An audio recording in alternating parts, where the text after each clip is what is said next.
In the blink of an eye, a silent digital weapon infected millions of screens, bringing the entire planet to a standstill. The ultimate global cyber siege had begun.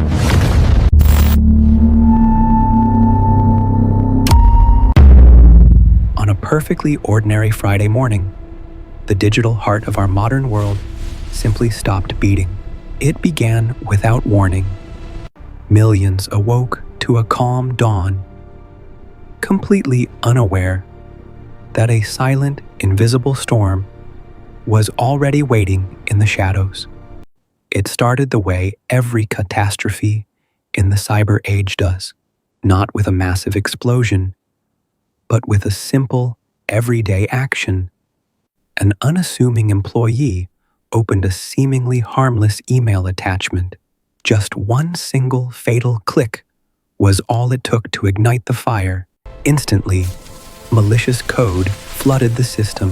It bypassed every standard security protocol, violently tearing through the network's digital defenses in milliseconds. The friendly blue interface was abruptly replaced by a blood-red screen of death. A chilling message confirmed their worst possible nightmare. This wasn't an isolated incident. Before the first victim could even react, the infection automatically multiplied, leaping aggressively to adjacent machines. Within minutes, entire corporate floors were paralyzed. Hundreds of workstations flashed the identical red threat, turning bustling offices into silent graveyards. Deep in underground server rooms, the infection triggered a catastrophic chain reaction. Vital data centers fell like dominoes to the encroaching virus. Surging through fiber optic cables at the speed of light, the weaponized code traveled globally, instantly transforming infrastructure into digital hostages. But this wasn't just a corporate problem anymore. The virus indiscriminately breached the walls of critical institutions, targeting human lives directly. Inside the National Health Service, absolute chaos erupted. Doctors and nurses were locked out of patient records, paralyzed by glowing red screens. The digital blackout transformed corridors of healing into terrifying, dimly lit traps. Time was ticking, and essential medical services were abruptly suspended. In operating rooms, surgeons faced a terrifying reality. Life support systems and vital sign monitors were completely taken over by the relentless ransomware. Multi-million-dollar diagnostic machines, critical for identifying life-threatening conditions, were instantly rendered as useless as heavy blocks of scrap metal. Stripped of modern technology, highly trained professionals were forcefully pushed back decades, forced to rely on paper and pen during critical emergencies. Ambulances were diverted, their lights flashing uselessly. Patients in critical need were turned away because the hospitals simply couldn't function. And the counter kept climbing. 1,000, 10,000. The sheer velocity of this infection was breaking every known cybersecurity record. What started in a few scattered offices rapidly consumed the entire United Kingdom, but its appetite for destruction was far from satisfied.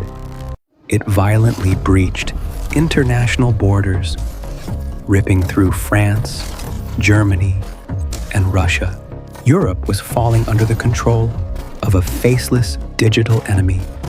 Then, it crossed the oceans, Asia, South America, the United States. In less than 24 hours, the globe was bleeding digital red. The demand for every infected machine was identical. $300, paid in the untraceable, anonymous digital currency known as Bitcoin. It was a masterclass in modern extortion. The decentralized currency allowed attackers to siphon millions while remaining invisible to international authorities. Out in the physical world, public life ground to a sudden halt. Transportation hubs displayed nothing but the extortionists' glowing red threat. Financial grids were compromised. ATMs went dark, transformed into glowing red brick walls, locking ordinary citizens out of their own bank accounts. Humanity had built its entire society on digital infrastructure, and in mere hours, that very foundation had been weaponized against it. This was no ordinary computer virus. This was an unprecedented act of digital terrorism, and its name struck fear into governments worldwide. WannaCry wasn't just locking computers. It was actively holding the modern world hostage, and seemingly, nobody knew how to stop it. The chaos didn't start with a random hacker. The weapon that broke the internet was forged by the government itself. Hidden deep within the impenetrable walls of the National Security Agency, elite cyber warriors were developing the ultimate digital arsenal. Inside these classified, underground vaults, the U.S. intelligence community stockpiled highly advanced exploits, preparing for a modern, invisible cyber war. Their most prized possessions were 0 days, undiscovered flaws in global software that not even the tech giants knew existed. Among these classified secrets was a project codenamed Eternal Blue. It was arguably the most powerful cyber weapon ever created. Eternal Blue exploited a critical flaw in Microsoft Windows, allowing it to slip through firewalls seamlessly like a digital ghost. It granted absolute, undetected access to millions of machines worldwide. For years, the NSA used it for silent global espionage.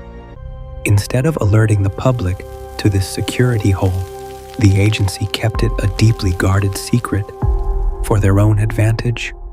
But holding onto a weapon of mass destruction is dangerous. In late 2016, the unthinkable finally happened. A mysterious, rogue hacking entity known as the Shadow Brokers successfully breached the NSA, violently shattering their impenetrable digital vault. The hackers stole the agency's most lethal cyber weapons and brazenly put them up for auction on the dark web. Nobody met their absurd Bitcoin demands, so, in an act of pure chaos, they leaked the entire arsenal for free. Deep in the shadows, a notorious and highly dangerous syndicate of state-sponsored hackers, known as the Lazarus Group, were watching closely. They downloaded Eternal Blue and violently fused it with a standard ransomware program, creating an unholy, highly unstable digital monster. The ransomware was designed to mercilessly lock computers and demand payment, but it needed a way to spread faster. By weaponizing the leaked NSA exploit, Lazarus transformed a local annoyance into an aggressive, self-replicating global threat. The trap was set. With a single press of the Enter key, the weapon was unleashed into the wild. The global internet, a massive, interconnected network of vulnerable machines, was completely exposed and unaware of the impending strike. WannaCry fired its first packet. It raced across fiber optic lines, seeking out any Windows machine that hadn't been patched. It slipped into secure servers, completely undetected. It didn't need anyone to click a link or download a file. The military-grade Eternal Blue exploit acted as a master key, silently unlocking the front doors of computer networks everywhere. Once inside, it ruthlessly encrypted every file it could find, instantly turning decades of data into unreadable digital garbage. But its true horror was its worm capability. From just one infected machine, it automatically hunted down and infected hundreds more. It spread autonomously, entirely without human interaction. This is why it paralyzed global infrastructure faster than anything seen before. The digital monster had completely escaped its cage. A localized ransomware attack had mutated into an unstoppable global cyber pandemic. Back at the NSA, analysts watched in total horror as their own highly classified weapon was violently turned against the world. The intelligence agency had unknowingly opened Pandora's box. The tools of cyber warfare were no longer controlled by the state. The ghosts of their own creation had been set loose, and humanity was paying the ultimate price in Bitcoin. While the world's most powerful intelligence agencies scrambled in a panic, the solution wouldn't come from a highly funded government lab. It would come from a quiet, unassuming seaside town in the United Kingdom, far away from the chaos of the infected cities. Deep inside a messy, darkened bedroom, surrounded by empty energy drink cans, sat a 22-year-old self-taught cybersecurity researcher known as malware tech. He was a digital forensic expert, a hacker who spent his life tearing apart dangerous viruses purely out of sheer curiosity. His quiet afternoon was abruptly interrupted when the news feeds exploded with reports of the massive, fast-moving global cyber attack. Immediately recognizing the severity of the threat, he successfully managed to capture a live, highly volatile sample of the ransomware. To analyze the weapon without destroying his own system, he locked the violent malware inside a secure, heavily isolated virtual environment. Once safely contained in the digital sandbox, he unleashed the virus, closely watching exactly how it executed its destructive behavior. Then, the meticulous work began. He started aggressively reverse engineering the code, painfully translating its complex binary logic back into readable instructions. It was like navigating blindly through a dark, infinitely complex digital labyrinth, searching desperately for any fatal flaw the creators missed. He painstakingly peeled back the sophisticated layers of encryption, forcing the malware to reveal its absolute deepest, darkest operational secrets. Hours passed in total silence, and then, buried beneath millions of lines of malicious code, he noticed something incredibly strange. The virus wasn't just blindly attacking.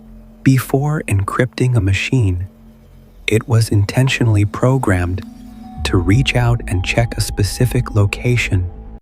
It was desperately trying to connect to a completely unregistered, extremely long, and seemingly nonsensical web domain hard-coded into its DNA. He manually pinged the bizarre web address, but the server returned absolutely nothing. The mysterious website simply did not exist yet. His analytical instinct immediately kicked in. Why would an advanced, military-grade cyber weapon bother communicating with a dead, unregistered internet address? It was a massive, glaring puzzle piece that didn't fit, a deliberate architectural choice made by the hackers for a hidden purpose. Every single time the virus infected a new machine, it knocked on the door of this invisible domain, waiting for an answer. But because the domain wasn't registered, the door remained firmly locked. The virus, receiving no response, would immediately proceed to destroy the files. Following standard cybersecurity practice to track malware operations, he made a quick, seemingly mundane decision that would alter human history. He copied the gibberish text, opened a standard web browser, and simply navigated to a public internet domain registrar website. He checked the availability of the obscure address, To his absolute surprise, the status instantly returned green. The domain was entirely available. Without a second thought, he pulled out his personal credit card, intending to sinkhole the domain to monitor the global infection rate. The weapon that was currently inflicting billions of dollars in global economic damage cost him exactly $10.69 to buy. He clicked confirm. In that exact fraction of a second, the complex, aggressive digital architecture of WannaCry was fundamentally and permanently altered. The invisible door was now officially open. The domain was live, waiting silently on his bedroom server to receive incoming global traffic. He leaned back in his chair, staring intensely at the glowing screens, completely unaware of what he had just accidentally triggered. A lone researcher in a dark bedroom had just inadvertently stepped directly into the path of the world's most destructive digital storm. The moment the $10 transaction was completed, the domain went live. What happened next defied all logical expectations. Initially, the server remained completely silent for a few agonizing moments. It seemed like the purchase was entirely pointless. But then, a single connection was established, followed by another, and then the true scale of the disaster revealed itself. The server was hit with a catastrophic tsunami of inbound traffic. Thousands of ping requests flooded in every single second. Without realizing it, Marcus had accidentally created a massive digital sinkhole, sucking in communications from infected computers globally. His small bedroom server physically groaned under the impossible weight of millions of desperate machines trying to contact it simultaneously. He frantically analyzed the incoming data stream, trying to understand why this specific, obscure domain was attracting so much attention. When he mapped the IP addresses, a terrifying picture emerged. The pings were coming directly from the active WannaCry infections. He realized that every time the ransomware tried to infect a new victim, it successfully connected to his newly purchased server.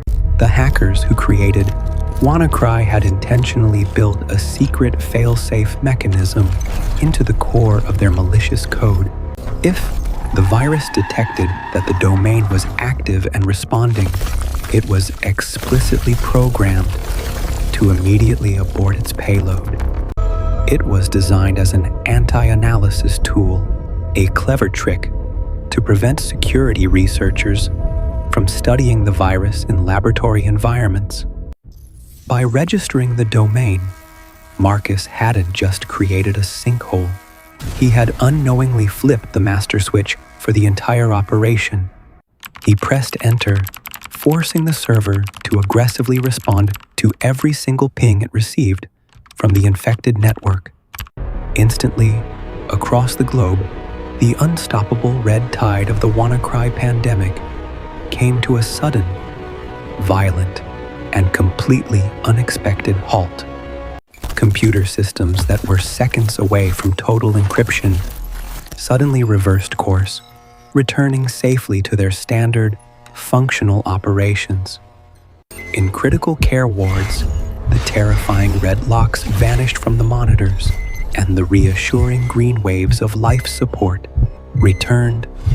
Government, cybersecurity analysts stood frozen in absolute disbelief as the catastrophic infection rate curve plummeted aggressively down to zero. The digital doomsday clock had been forcefully stopped. The weapon that breached the NSA was disarmed by a kid in his bedroom. $10.69. That was the absurdly low price required to save the global economy from total annihilation. The news exploded globally. Every major network declared that the catastrophic cyber attack had been miraculously neutralized by an unknown hero. Marcus's anonymous Twitter account, Malware Tech, was instantly bombarded. His notifications flashed aggressively as thousands of people demanded answers. His private inbox was flooded with urgent messages from global intelligence agencies, international tech journalists, and top-tier news networks. As the sun rose over the quiet seaside town, the world breathed a collective sigh of relief. The worst was over. Marcus leaned back in his chair, utterly exhausted. He had single-handedly saved the internet, but he wanted to remain completely anonymous. But in the modern digital age, complete anonymity is a fragile illusion. The global media machinery was already hunting him down. By stepping into the bright spotlight to play the hero, Marcus had unknowingly exposed a deeply buried criminal chapter of his own past. The cyber pandemic was officially cured, but for the young hero who stopped it, his true nightmare was just about to begin. The media immediately crowned Marcus Hutchins a global savior, but the spotlight is a dangerous place for a hacker.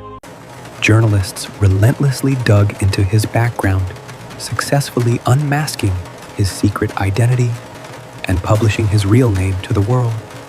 Almost overnight, his quiet suburban home was aggressively besieged by ruthless paparazzi, turning his peaceful life into an absolute media circus. He was invited as a highly honored VIP guest to DEF CON in Las Vegas, the world's most prestigious hacking conference. Leaving his small town behind, Marcus flew into the glaring neon lights of America to celebrate his monumental victory. Inside the massive convention halls, he was treated like absolute royalty by elite security professionals and highly covert government agents. For a brief, intoxicating moment, the bedroom hacker had completely conquered the world. He was the undisputed king of cybersecurity.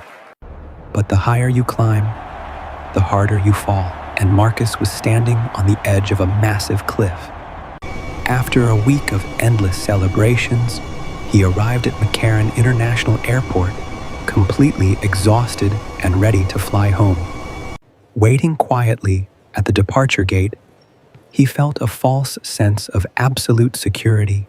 The nightmare was supposedly over. Suddenly, without any warning, heavy footsteps approached from behind.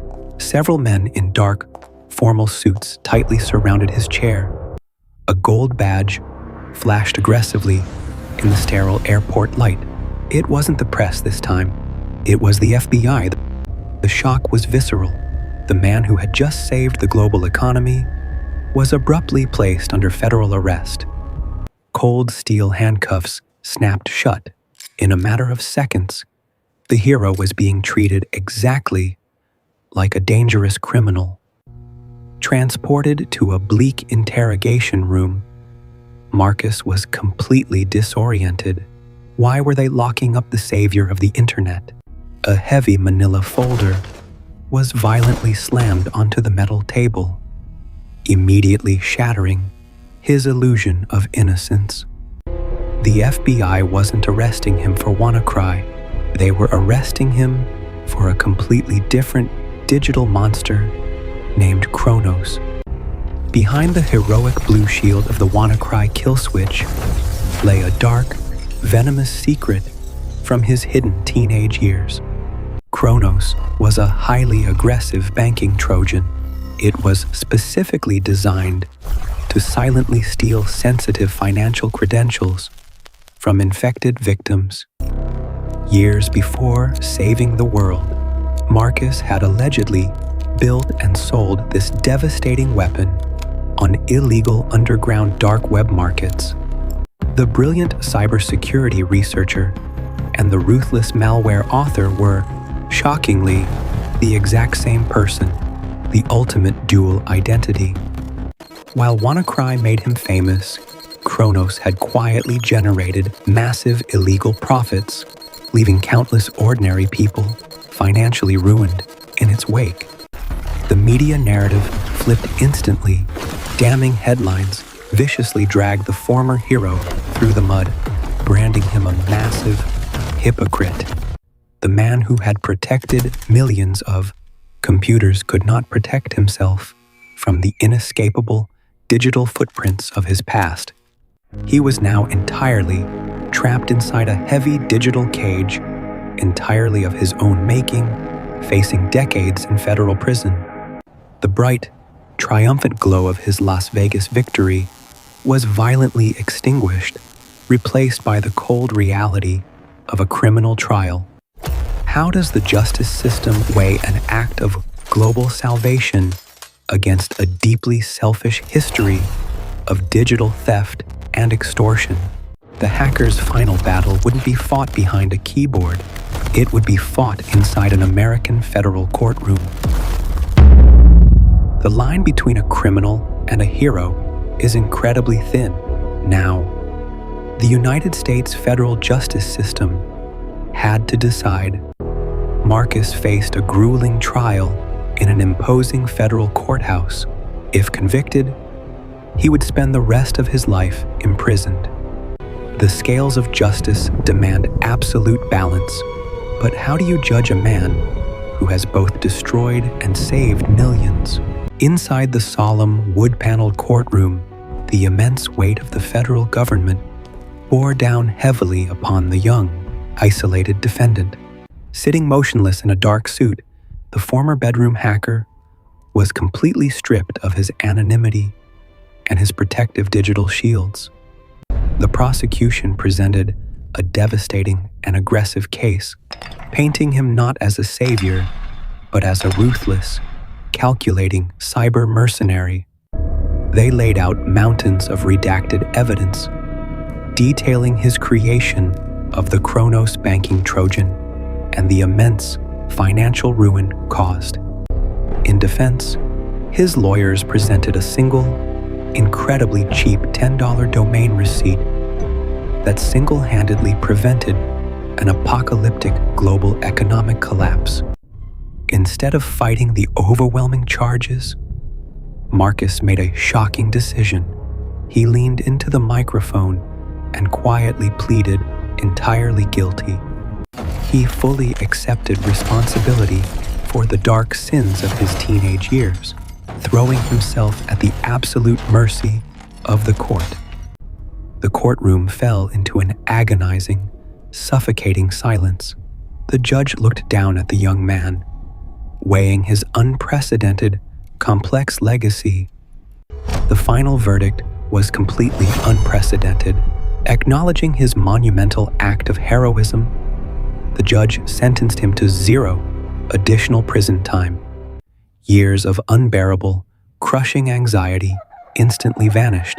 The heavy, dark chains of his criminal past were finally and permanently broken. Marcus walked out of the federal courthouse, a completely free man, stepping away from the shadows and back into the light. He had successfully walked the most dangerous digital tightrope in history, crossing safely from the criminal underworld to the right side. But while one hacker found his redemption, the terrifying, chaotic digital battlefield he left behind was only growing more relentlessly dangerous. The NSA's devastating vulnerability was just the beginning. The Pandora's box of government-level cyber weapons had been permanently blown wide open. A silent, invisible global arms race had officially begun. State-sponsored military hackers were now continuously stockpiling highly advanced, destructive digital exploits. Wars of the future wouldn't be fought with physical bombs or missiles, but with silent, catastrophic codes launched from dark bunkers. For every vulnerability that gets patched, a dozen new, highly toxic exploits are aggressively discovered and weaponized in the absolute shadows.